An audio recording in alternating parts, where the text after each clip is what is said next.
Hello, everybody, and welcome to another segment of GIC TV Live here on the GIC.org, the Global Illumination Council. I am Dr. Bernard Alvarez, and I have another wonderful guest joining me this afternoon, this Thursday, for another hour of empowerment, for lack of a better term. I'm very grateful to have Inelia Benz joining me in just a moment. And she'll be joining us for the hour to talk about just about everything that is going on in our planet, in our spirit, and a little bit of what's going on with Inelia so we can catch up. As well, this is our first episode here today on GIC TV, where Yvonne Whites is now going to be joining me as co-host. So I'm very grateful to have Yvonne joining us, moving from the radio station now to the TV station. So we're very happy to have her here. So let me just ever so quickly, let me say hello to Yvonne. Hello, Yvonne. How are you? Hi, Bernard. I'm really well, thank you. We're very glad to have you here today and joining us on the television network once and for all. Yeah. It's going to be great. So thank you for taking the time, because I know it's a little late for you in the UK. So I'm very grateful that you're joining us today for our discussion with Inelia. You're welcome. Thank you. And of course, without further ado, let's go ahead and say hello to Inelia Benz. Inelia Benz has been on our radio program several times. Those of you may know her from Ascension 101, as well as the Project Camelot videos. She's also a member of the GIC. And I just want to say hello to Inelia. Hello, Inelia. How are you today? Hi, Bernard. So lovely to be back. So excited. Yes, we're thrilled to have you. What a nice coming together for all three of us to spend some time together this hour. So thank you for agreeing to come on and say hello to us. I really appreciate it. You're welcome. You know, I'm a great fan of your website, and I followed you for years. So absolutely. I highly recommend it. If you haven't joined the GIC website yet, go there, join it. Loads of information. Press that donate button, because of course, you know, Bernard offers everything for free, so yeah, let's support him. Thank you very much. You know, I just want to share a funny story about that, because I remember you being a part of the GIC for years, and then all of a sudden people are sending me videos of you, and they're like, "Do you know who she is?" I'm like, I think she's a member. I know her. I've talked to her a few times. I spent loads of time chatting away. And, oh, yeah, the GIC has a chat channel. It's great. Yes. And Inelia pops in quite a bit, so you can always say hello there as well. So, Inelia, being that we are catching up, and this is your first time here on the GIC TV show, I was hoping that perhaps you could tell us a little bit about your mission and about why you do what you're doing, why you feel this, how we all have this calling, and actually what I call a soul, for lack of a better term, a soul agreement to come here and really try to raise the vibration on this planet. So maybe you could either remind us, or some of the people that may not know who you are, maybe share a little bit about why you're here today, and why are you here on this planet? Yeah, this planet. Well, I was kind of created, I think, really by the human collective. I don't have a trajectory of evolution as a soul, although my physical body does. The physical body is, of course, being separate from the soul, and that's why things like walk-ins can happen. It's actually a different soul that comes in and the other one leaves, because they're not one entity, although the soul, of course, does have a very strong and powerful role in creating or co-creating the physical body shape and everything. But basically, yeah, I mean, you've already said it. I'm here, just like millions of other people, to raise the vibrational level of the planet. For many years, it was very quiet. Like most people that have come here to do this, it's just about being on the planet. It's just being here, and because their vibration is higher than the environment, they will naturally raise the vibration of the human collective and the planet. Doing anonymous works, you know, working, even if somebody's working at a 9-to-5 job, the way they go in, the way they are impeccable, the way they process anything that comes up, that is what they're here to do, right? So they're even thinking, I'm actually reacting in a way that I don't agree with. So I'm going to look at this and go in and see what I can do to process this stuff. Even that is a step and a kind of sign that you're here to raise the vibration level of the planet. Because as a soul, really, we don't really need to evolve, because souls or spirits are eternal and divine and all-knowing, right? Yes, yes. You know, you bring up a very interesting predicament that I personally have. You know, I talk amongst, you know, our colleagues, all of us that are doing this work here on this planet, especially those of us that are a little bit more in the public. And I was having a discussion with a friend of mine, and I'm like, well, I mean, how long do we have to do this? Do we have to keep coming back until we're done? And then when we're done, are they going to move us to another planet? It's like, what have I gotten myself into? Yeah. You love it, really. You know, it would be nice to retire eventually, you know. Yeah.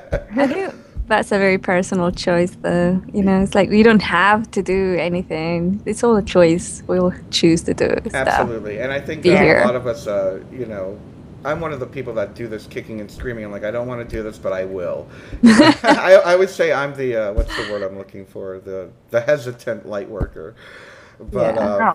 but I couldn't think of doing anything else. And I was wondering if perhaps maybe you could share a little bit of, for the up-and-coming light workers, for lack of a better term, for those who are just awakening, for those that are starting to feel the calling, maybe a little bit about how they can identify that this might be their calling, or, you know, or this is something that they would want to pursue, because I'm sure you also, as well as I do, receive dozens, if not hundreds of emails a week saying, am I going crazy? What am I doing? I'm starting to feel this. I'm starting to feel like I'm waking up. What does this mean? And I guess my question to you is, A, could you share some advice for the up-and-coming light workers, so to speak? And B, does this have to do with the timeline on this planet?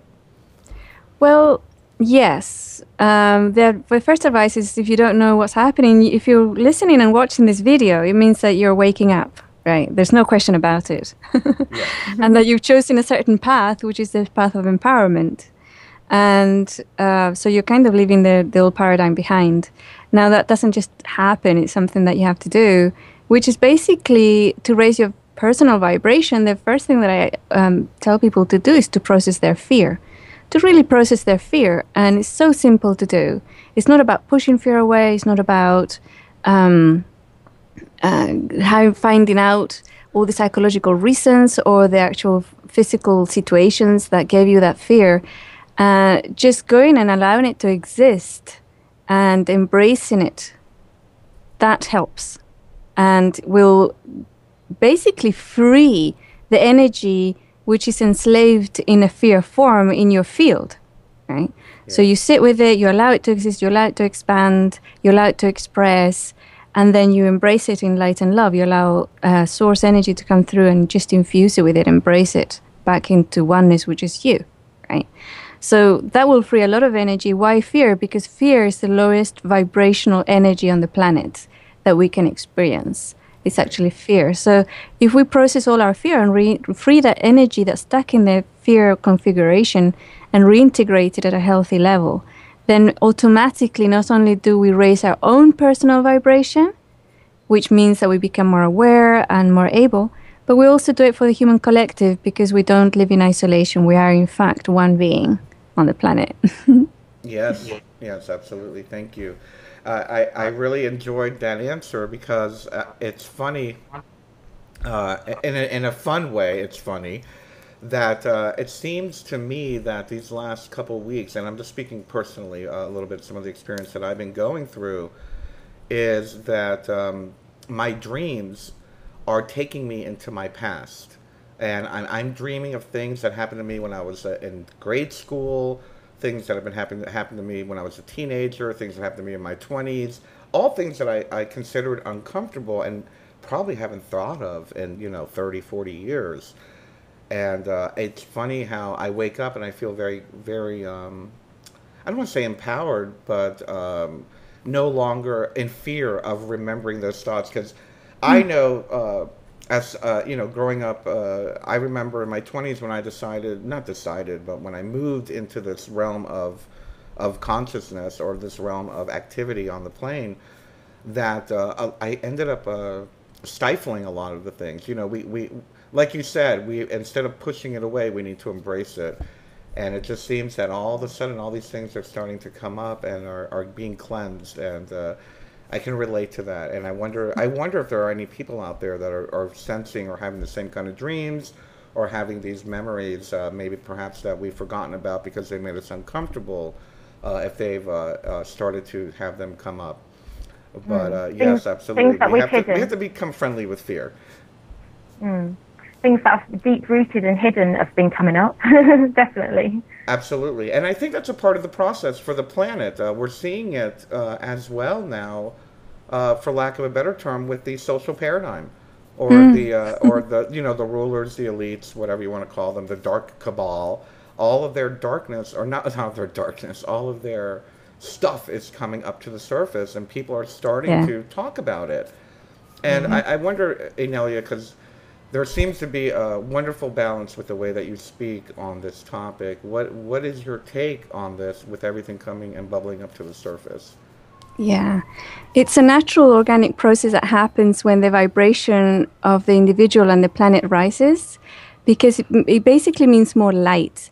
And when you have more light, nothing can hide in the shadows, because there's no shadows, right? Yeah. So everything that's kind of like lower energy, or what we might call darker, will be there in your face, so you can actually look at it and sit with it and process it, right? So yeah, it's kind of cool. Yeah, and it's a good thing. I mean, a lot of people, somebody said to me yesterday, not yesterday, the day before yesterday, they said, oh great, everyone who I thought was a hero turns out not to be a hero. And I'm like, well, that's just a part of the process, It's about taking our power back, because the authority, or giving away authority to heroes or saviors, right? Yeah. In putting them in an altar, or what's it called, pedestals. Yes. That's all paradigm. You're going to have to be your own hero. You're going to have to be your own authority, and you have to place yourself in a pedestal and see how long you last. Thank you for that, because I'll tell you, that's one of the biggest arguments I have. Well, I don't want to say arguments, but debates I have with some people about the whole hero worship thing. I'm just like, don't wait for them. We are the ones. We need to make things better. Oh, because Obama gets elected again, the world's going to get better, or because Obama doesn't get elected again, the world will be better. No. Why wait? Why wait? We need to create a better world for ourselves and with each other, of course. Yeah. Speaking of creating a better world with each other, what is your sense and your feeling, Inelia, on the way that we're starting to see, how do I say it, light workers, light bringers, star seeds, whatever it is? I'm really seeing a shift of all of us coming together now, whereas maybe 5 years ago you had a community over there, a community over there. I'm starting to see a lot of us wanting to work together on the ground, and I think that's really an important aspect of our work. I know that you're doing conferences on the ground. I know you're doing, you're speaking, doing public speaking engagements. Is that a part of the process, bringing this work down onto the ground and creating a community? Yeah, definitely. It's the divide and conquer thing, just again, because the vibration is rising and accelerating, naturally we are going back to our natural state. And the natural state of the human collective is that it is in fact one being. So naturally people will congregate, or will get together with those who vibrate alike and are compatible. And more we're going to see how people who are no longer in that vibration, the vibration that we're moving into, move away from our lives, right? Sometimes kicking and screaming, but most of the time it's quite naturally and without any charge in it, or particular energies. Yeah, it's very natural, and it's like a kind of moving, and it's not about good or bad.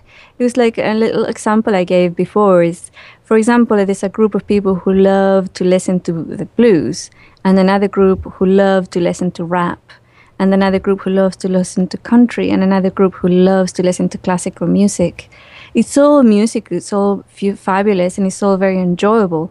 But if you put them all together, that doesn't sound very good. It's very dissonance, and everybody will get angry, right? Because they want their music to sound loudest. But if you have them in different rooms, everybody can really enjoy their music. And if you enjoy three or four of those, then you can move from room to room and really enjoy and bask in that music, right? And that's vibrationally really what's happening on the planet right now. So I'm really seeing that also. I think that's so important. And what a great example it is. It really is a great example for what's happening. It's really hard to tell what's happening, and a lot of people don't understand. So I think that's very much a part of the new paradigm. And speaking of which, speaking of the new paradigm, for me, you're what I've seen with your work and whatnot. One of the goals that you are here to achieve, I would hope you will achieve in your lifetime, is to raise the vibration of the individual, or at least to give information to help the individual to raise their vibration in order to participate and create this new paradigm. Let's start, perhaps, maybe what would be a good first step for someone to be able to raise their vibration? Process their fear. Okay. I'm just like in a loop, you know. It's like, yeah, you process your fear. That's what you got to do. That's the first step that I would tell anybody to do. Okay. To really go in, and there's in my website they have the full text of a fear processing exercise they can do, and it's right there. There's no excuses not to do it, and you'll be surprised as soon as you start doing that process and processing your fear, everything starts shifting. Everything starts shifting. And the other thing, of course, is that the physical part of it, our physical bodies also need to have a hand in raising their vibrational level. So for the physical body, I would say really look into detoxification, look at what you're eating, what you're putting into your mouth, you know, liquids and foods that you're ingesting. Spend time teaching your physical body to meditate so you can connect to source, and also process your physical body's fears, which will be different to your own fears. And I have an example. For example, I wanted a pet snake, right? And I think snakes are fabulous. They're really beautiful, and you know, like they move really cool and everything. Yeah, they're very graceful. Yeah, and we visited some friends who had a pet snake, and I was so excited. I was really, really excited. And I went up, and they had this huge cage. It was an enormous snake. And they took it out, and I kind of rushed over to say hi to the snake, and my body went, whoa, no way, I'm not going near that snake. You know, I thought, what on earth is this about? You know, and I had no idea, but my body was terrified. And I had to force her to put her hand out and touch the snake. And I had to do it really gently, say, it's okay, you're safe. You know, nothing's going to happen to you. Now let's just reach a little bit more and just touch it, see what it feels, you know. And she touched and it was cold, and she pulled back, ew, it's cold, you know. But it was a really gentle exercise. And then I sat down with her and I did the fear processing about snakes. And yeah, she gave me information about having had previous lifetimes when she was killed by snakes and stuff, you know, which is understandable why she would be afraid of snakes, right? But yeah, now she's much better with snakes. And she still hasn't finished the process, but she's on her way. And spiders, that's again, you know. So like spider in a room, scream, run out, you know. And I started processing spiders. Now she can have a spider right next to her, and she won't think twice about it, you know. She won't even be looking for something to kill it or anything. She doesn't, you know, respond in the same way anymore. So she's really, and I look for fears that she may have. And I really go in there and start processing. Some of them might be more serious, like fear of heights or fear of masses, because she's so able at a psychic level to see everything and hear people's thoughts and feelings and stuff that she gets overwhelmed. Yes. So she has a fear of being in overcrowded situations, and process that and teach her tools to manage that type of thing, you know, so she doesn't get so affected. You know, that's a great question for me personally. As an empath, I'm still struggling with that.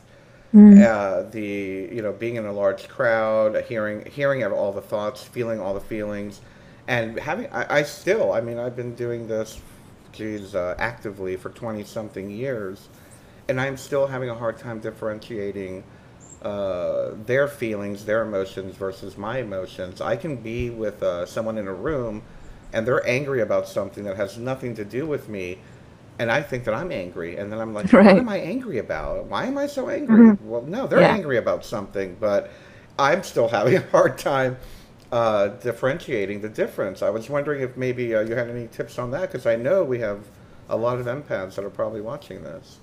Yeah. One of the things would be to acknowledge to your physical body, because it's actually our physical body who is the communication device. It's the physical body who feels the feelings and hears the things, the thoughts and emotions, and physically feels things.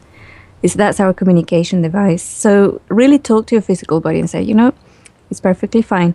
And then one of the things that somebody taught me, I think Lucia Renette gave me this little trick. She said you can make yourself bigger than the room, or if it's a crowded room, make yourself be bigger than the room. So you expand outwards. So you can even be the entire city. And suddenly what's happening in that room is not so intense because you're so big and you are all those people. So it's not so overwhelming anymore. Oh, I like that one. And then also, before you go into a crowded situation or even thinking about it, when you think about being in that situation, the body will start going into fear because it's overwhelmed and it's very uncomfortable and painful sometimes. So process that fear. Yeah. So go in there and process the fear from the body. So, okay, body, we're going to process your fear right now of these things. And sit with it and talk to her, talk to him, Right. We're getting a couple of questions on the chat. And, where are you from, Inelia? From what? Do you mean my physical body? I think your physical body is what he's asking for. Yeah, my physical body was born in Chile, in South America. Oh, wonderful. Yeah, Wonderful. Valparaiso, Chile. So And you were born in Chile and then raised in the UK? yeah, I kind of grew up in various locations, but yeah, I spent a lot of time growing up in the UK, and I went to college in Ireland, so I have a little bit of Irish there accent. I love it. I can hear it, just a drop. Just a It's a little bit, yeah. It's wonderful. Or I can have it a little bit more, but normally I don't. That sounds good. I like the Irish accent. Oh, I love it too. I think it's the reason I moved there. I love the Irish accent. Okay, I'm trying to. It looks like I'm having a little bit more internet problem. Let me just make sure that we're good here.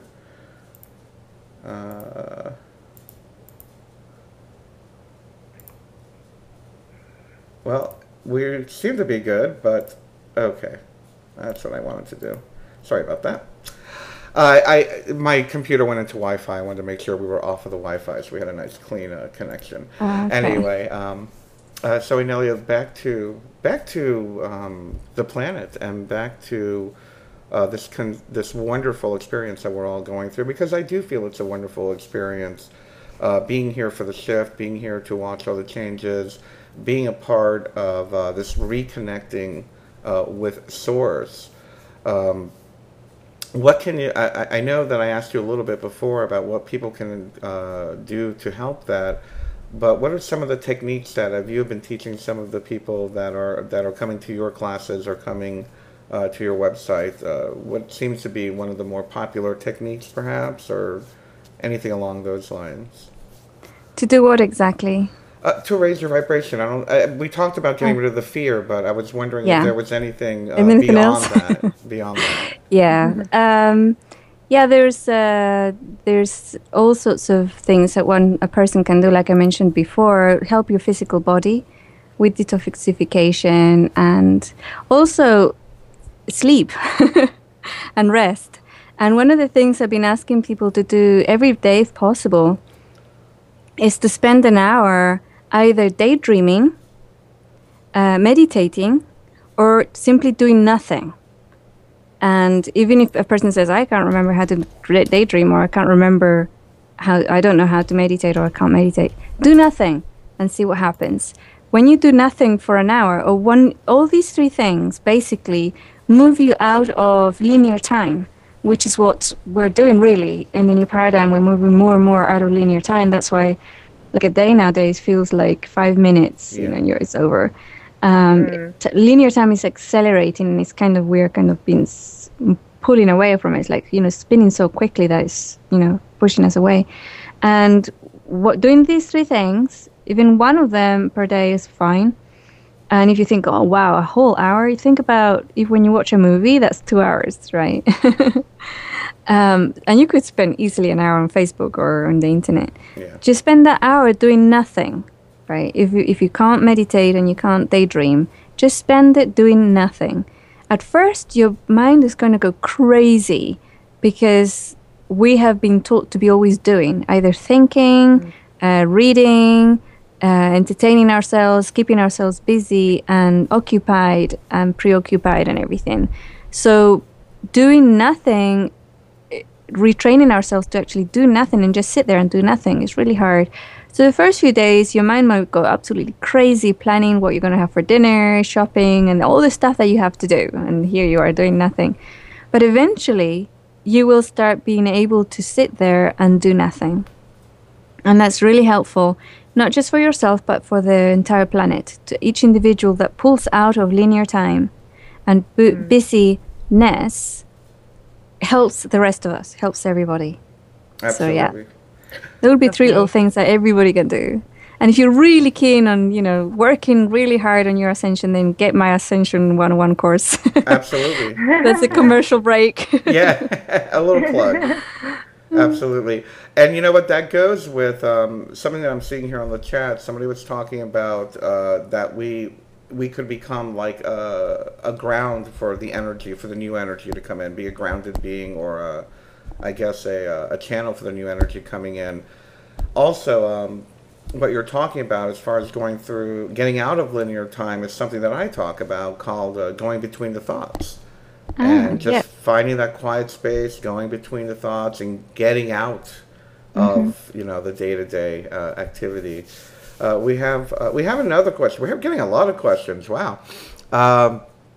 One person would like to know are you planning on coming to Mexico anytime soon? If somebody organizes it, sure, why not? Okay, so there you go. You organize the event, call Inelia. She will be happy to come down. Is it possible that there are people like you who are here to help, but they have no idea why they're here? Well, like all of us, right? I'm not in any way unique. There's thousands of people from my background, but also millions of people who are here doing the same job, exactly the same job. And it's to raise the vibrational level of the planet.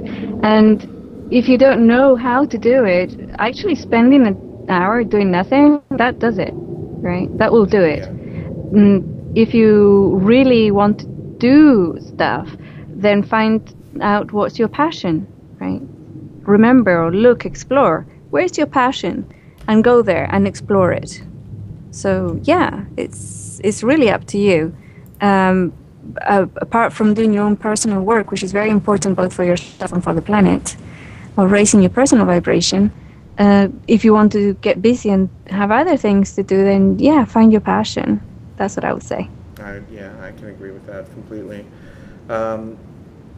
Somebody else is asking, Christina is asking, is it possible when asking my higher self to fully incarnate into my physical body, my body fights against this? Wow, I can kind of relate to that, Christina. Thank you. Yeah. This is something that came through a few months ago that Source asked for us to really bring in our higher self fully to incarnate into our physical bodies. And yeah, the physical body will resist because it means that the vibrations are incompatible. So there's something in your body. There's, first of all, find out with the resistance where it is. It could be a firewall, it could be a fear, it could be a memory of something, or it could be a program, right? So like a program thinking, the physical bodies, a lot of physical bodies think that to step into a new level of vibration, they first have to die, disintegrate, and reform. And physical bodies don't want to die. They have a lost thing about death. So they will automatically think that that's what's going to happen. Because higher source vibration, our higher self is incarnating. So the vibration's going higher and higher. That means we're going to burn up or die or dissolve or whatever. And we'll no longer be. So that's a fear that we can look at and process. And the other things as well. Yeah, then that helps. It does. Wonderful, thank you. You know, and I can probably add on to that a little bit, because what I'm finding with me as I slowly allow full integration, for lack of a better term, is we're remembering who we used to be, and when we are no longer enjoying that aspect of our life anymore, I think we get sentimental. And it's like, oh, I don't enjoy that anymore. You know, it's like me. I can't even sit down to watch a 2-hour Batman movie. I don't enjoy it. I don't enjoy it. And I would love to be able to, you know, I don't want to say I would love to be able to be like everybody else, but I remember loving to go to the movies and sit down and enjoy a movie. I can't. Halfway through, I'm like, I have to do something. This is not for me. More important. Going to extended parties or things like that. Things change, you know, and I think that's a part of it where our ego is like, oh, but you are this. And it's like, but I'm not anymore, you know. So that could be a little bit of the conflict as well. So I guess we could add to that discussion to say, you know, it's a conflict resolution might be a good part. Yeah, you will not cease to be. Yes, because you allow your higher self to incarnate into your physical body. And not only that, I think it's becoming who you're meant to be, which is an even better way of living and evolving or being a part of this planet. Yeah, absolutely. You've grown.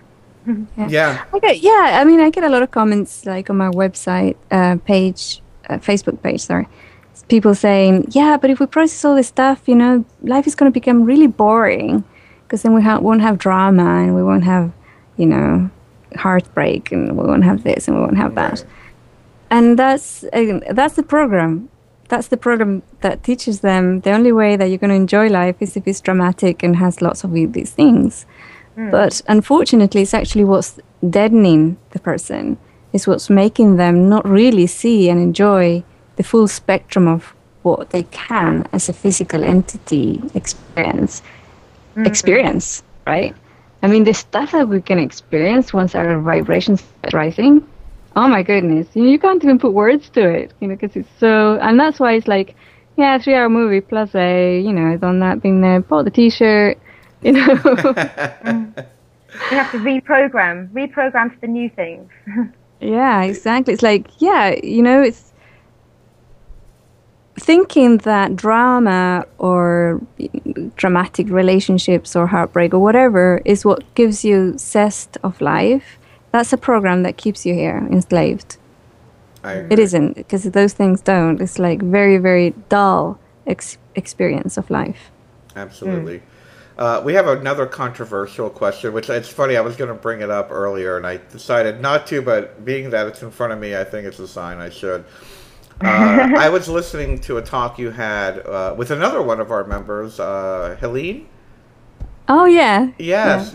And you guys were doing a radio show, and you were talking about diet.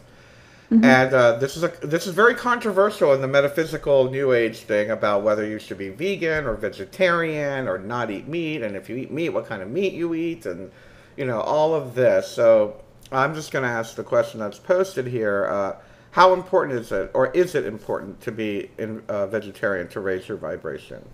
Okay, so yeah, there's a controversy there because there's a judgment. Okay, so if you're coming from a judgment point of view, it's bad to kill animals and to eat their flesh, then eating or not eating is going to lower your vibration either way because you have a lot of charge there.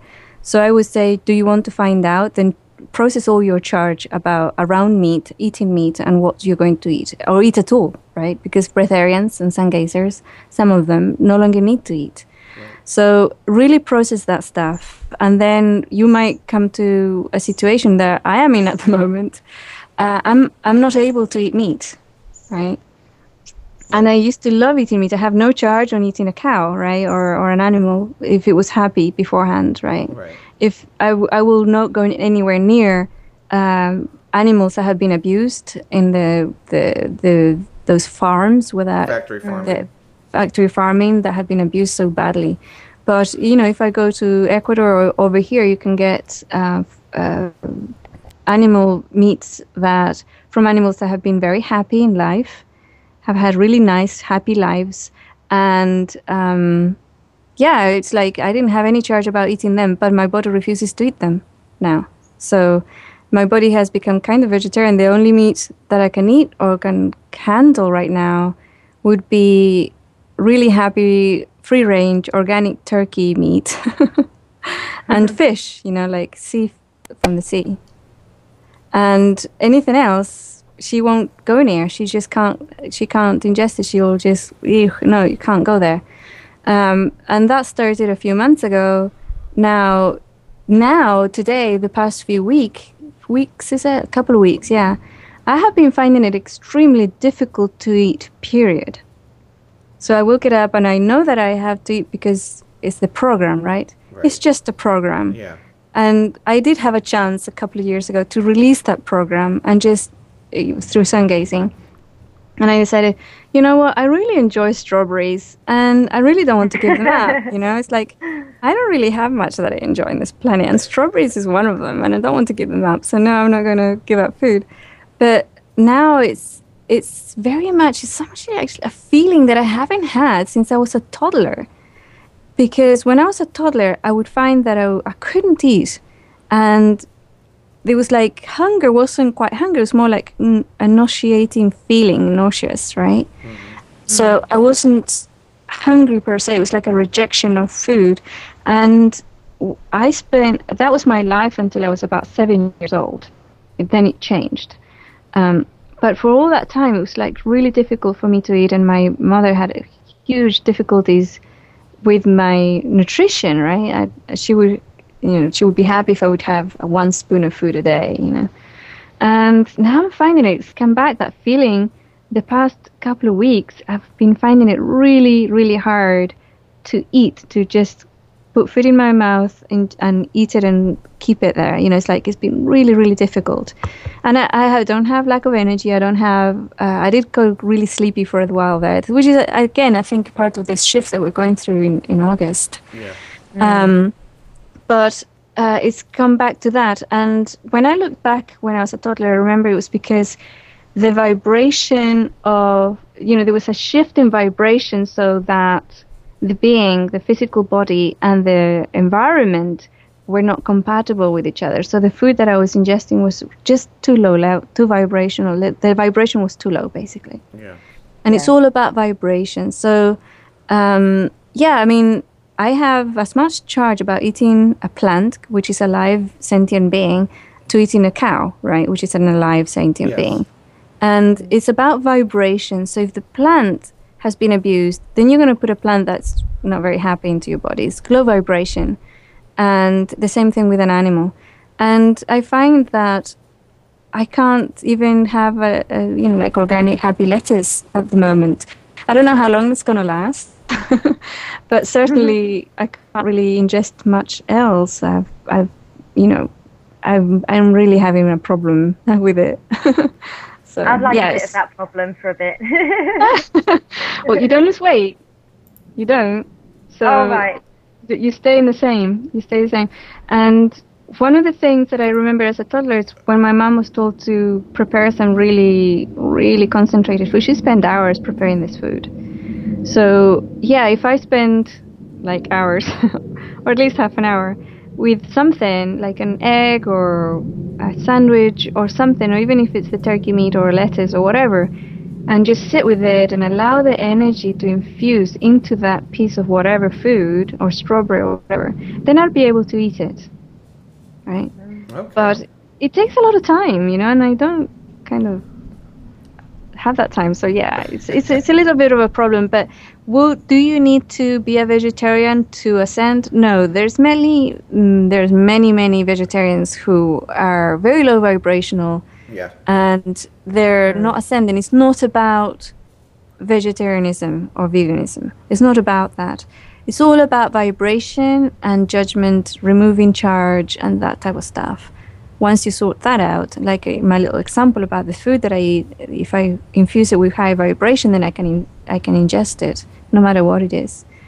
Some of them take longer though. And yeah, I just asked my body, well, what about if we do a steak, sit with it for an hour? And she says, no, don't go there. That's not going to happen. I see for a week with a steak. Yeah, it won't help. Yeah, it's not going to happen. So yeah, maybe, when we kill an animal and we ingest its flesh, the vibration is lower. However, I do know one person that has a job, and I know there's others. The stuff they put in to their physical bodies, they transform into high vibrational energy. So they're actually helping the cow to evolve, like the cow elemental physical bodies to evolve into a higher vibration. And I did a bit of research, and this is something that's been known for millennia. That there are certain individuals who can do that. I can't do that. Right. If I ingest something that's low vibrational, my vibration will go down at a physical level. I'm highly sensitive. I can't go there. I can't do that. But other people can. Well, thank you for that, because I find that. Well, first of all, I just did 30 days of pure vegetarianism, and for me, as I was shopping, as I was eating, and I was eating fake meat, fake bacon, fake chicken, fake this, fake that. And I was just like, I felt like I was just eating the real thing. And quite honestly, it felt like it was more chemically induced or convoluted or whatnot. I did go out of my way to do non-GMO, but still, I was like, there's something wrong with this. Yeah. And I just said, okay, well, now the 30 days is over. I'm going to give myself a break and allow it if my body craves it. Mm-hmm. And I think that's another thing, is the intuition. Is your body telling you, you want to eat Kobe beef, for example. Kobe beef, they're one of the most luxurious cows in the world, And Kobe beef happens to be my favorite hamburger. I haven't had one yet, but I'm going to probably have one this weekend when I go out. But again, I can relate and I can align with what you're saying, that it is about vibration. There are fruits and vegetables that I can touch at the store and just touch them and know that either they're genetically modified or know that they've just been sprayed to death by insecticide. Especially green peppers, because I love peppers. And I look at the green peppers and I'm like, I'm not eating that. I just found some lovely romaine lettuce that's organic and it's beautiful. And I still have it. It's been in my fridge for a week, and it's still living because I kept it in water, so it's still alive. And that to me is real food. It's alive. You can. Yeah, it's alive. We actually ingest the life force. Yeah, exactly. Yeah. You can eat lots of vegetables and beans, not just fake meat for vegetarianism. Yes, absolutely. It has a higher vibration. Yes. Yeah, and you can get the powders, right? The whey powder, the whey protein, the pea protein, the rice protein. They're really good. Yeah. And before I eat anything, I put my hands over it and bless the food to change the vibration of the food before you ingest it. That helps as well. Yeah, definitely, yeah. For sure, yeah. For sure. But the point that you made, Bernard, it's about allowing your body to talk to you about what you ingest and really listen, Yeah. That's really important. Because, there's no right or wrongs here. But before you do that, really talk and sit down with your body and say, look, I'm going to work on raising your vibrational level. Because, our physical bodies have had so much abuse and so much conflicting information and stuff, right? It's like, I was talking to somebody today and I was telling her a story that I'm actually addicted, like literally seriously addicted to Big Macs. Right. And I know, and they make me extremely sick. Like, they're so toxic that I eat it really quickly because it will projectile vomit. Sorry about saying that online. That's how toxic it is, and my body is like will reject it completely, right? But for whatever reason, chemicals or something, I can stand it. the only way I can move out of that addiction is not to go into the store. You're going to one of those stores, and I'm standing in front of the thing. I can't walk out without one of those things, and then get terribly sick afterwards. And it's like, it's so toxic. It's toxic, vibrationally toxic. It's got chemicals in it. It's probably got like 90% sugar in it. I don't know what it is, but my body, it's like a horrible, horrible addiction. So I just stay away from that place. I mean, I haven't had one of those for a year or 2 years or something, because it's like a complete and utter addiction. And I thought I was over it, but we were on a road trip only a few months ago. Since I have been able to touch meat since then, right? I was on a road trip, and my husband and I and my child, we went into, one of us had to go potty, had to go to the restroom, and so that was the only place, the arches, pulled in there. Right. I came out of the restroom knowing that I was going to have a Big Mac. I just knew it, And I came out and I went up to my husband and child. I says, "All right, I'll have a Big Mac," and he looks at me saying, "No, you're not." I says, "Oh, yes, I am." And he says, "No, you're not." And I says, "I am having a Big Mac, and give me a Big Mac now." like. And he says, "And Brett's having something," like my son, "and you're having something." And says, No, we're not. We're moving out of here. We're not having this rubbish. So it's like, and he had to literally grab me and pull me out of the store and put me in the car, and we drove off. And I couldn't believe that I was not having my Big Mac. And all of a sudden, we were about 4 or 5 miles out, and it just released me, right? The addiction program or whatever released me, and I went, "Oh my goodness, that was heavy. I didn't know that it was addicted to that degree. It was intense, And I totally would have ingested that and vomited it like a few minutes later, because I mean, even it's so intense that I had to eat it really quickly before it would come out again. Right. So crazy.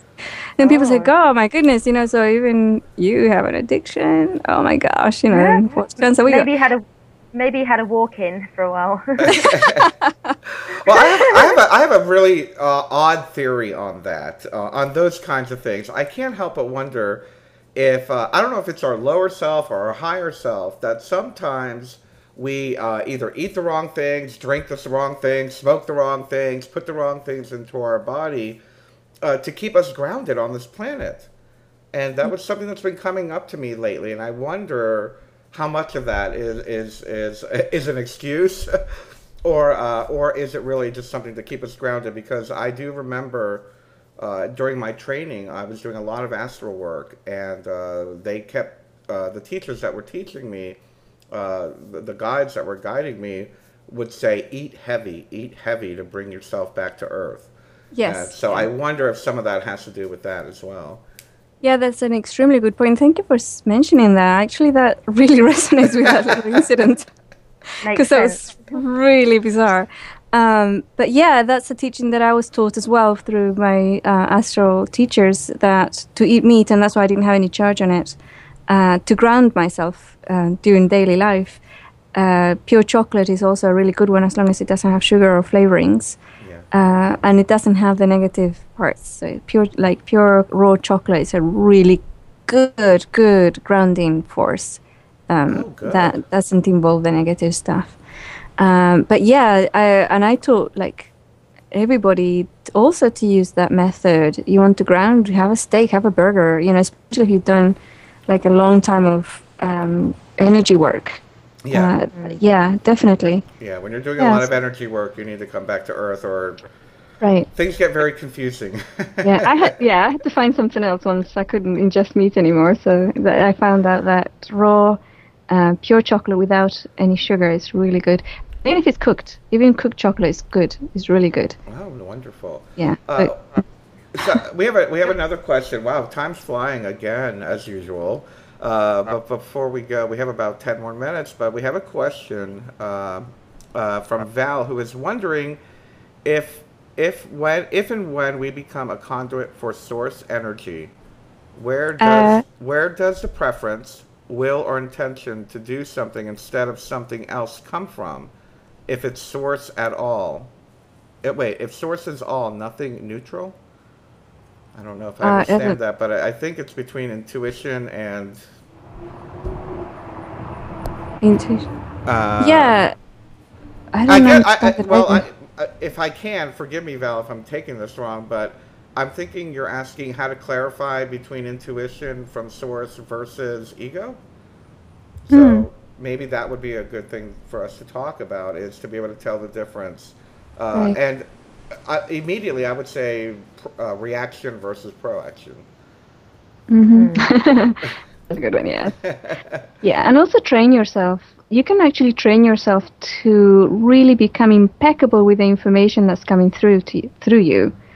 If there's something not quite from source, it will have a tiny little bit of dissonance, and we can train ourselves to pick up on that from something really obvious. For example, I would say at the moment my physical body is sitting on a garden chair, and that is completely impeccable because my physical body is sitting on a garden chair right now, in this experience reality. And so that will have clear energy, although it has a little bit of dissonance because there isn't really a chair, there isn't really a body, right? So but within the parameters of my statement, within the illusion of reality, whatever, I'm doing this right now, that vibrates completely impeccably. So, and that vibration, you feel your physical body is your greatest tool in this, will vibrate really well. It's impeccable vibration. If something comes through, for example, if I say right now, in this illusionary reality, my physical body is standing up, it vibrates completely different.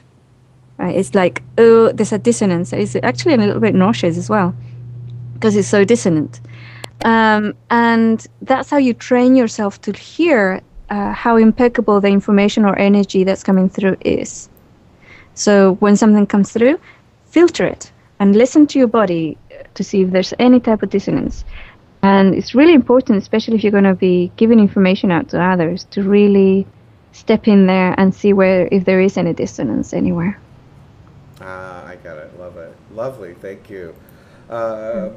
Another really good question, and I don't know how much you align with this particular topic, Inelia, but water. What are the best waters to drink? Mineral, distilled, spring water, filtered water. Does that make a difference in your world? Oh my goodness, yeah. It's huge. We're like, a huge percentage of us is water, isn't it? Like 60-70% or something? 75%. 75%, yeah, it's huge, right? So the water that we put into our bodies is really important, very, very important. Stay away from tap water. They put fluoride in it. That's extremely harmful, and that's why they do it. I use distilled water. So do I. Yeah, but if you don't know about distilled water, you're going to find all sorts of weird information out there. Really inform yourself and test it. Test it. Because if you don't try it yourself, you're not going to find out exactly what it does. You're always giving away your authority.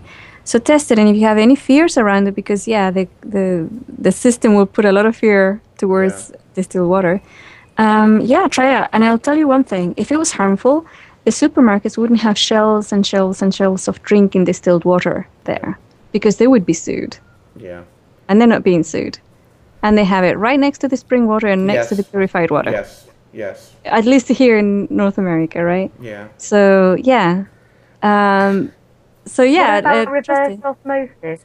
That's the second best. Well, that would be the second, definitely. Yeah, second best. I ran out of distilled water today, and so I've got the reverse osmosis water. That's my purple. Oh yeah, purple glass. But yeah, it's the reverse osmosis water would be the second best water that you can get. I'm not really very fond of mineral water anymore because of the chemtrail stuff. All our mineral sources water have been kind of polluted, I think. I haven't really looked into it, but I'd rather just be really sure and have something that's had the fluoride taken out of it, and the chlorine and the feces and all that stuff that's in tap water, and have that. But ideally, the distilled water. And it's funny how you said the controversy around distilled water. One of my friends had said to me, I said, I'm switching to distilled water, and I've been on distilled water for a couple months now. I was doing the whole carbon filtered thing, and I'm like, well, I don't think it's getting rid of the fluoride. So I decided to go with distilled water. And they're like, oh, my mother used to put that in our steam iron. That's all it's good for. It takes out all the minerals. And I'm like, that's something that's on the internet, isn't it? It takes out all the minerals. But the thing is that if it takes out all the minerals, you're getting them all back if you're eating healthy. Exactly. So there's a balance there. So the minerals... It doesn't... Yeah. What I found out, though, it's like it doesn't take the bad minerals out. It only takes the hard minerals out that the body can't ingest. So if you have like that, the arteries that are full of plaque, that will go away, right? Because the distilled water will take that out. And so, yeah, it's basically cleaning up your system. I believe that there's people who have said that their arthritis cleared up. My very good friend Lance White, the Zany Mystic, he's been using it for months or maybe years now. I can't remember how long. And he's got AIDS, and he uses a lot of medications to treat his condition. And he's never felt healthier since he started on the distilled water. Wow. He's doing great. Great. That's great to hear. So, yeah, there's a proof, right? Living proof. Living proof, yeah. Absolutely. Yeah. Well, I can't believe it. I hate to say this, but we have run out of time today. No way. Flowing right by. That was wonderful. Thank you very much, Inelia. We're actually going to go into overtime right now. We're over an hour at this point. But before we do go, I was wondering if there was any final words that you feel that the world needs to hear right now. Is there a message perhaps that you would like to share with us before we go? Yes, absolutely.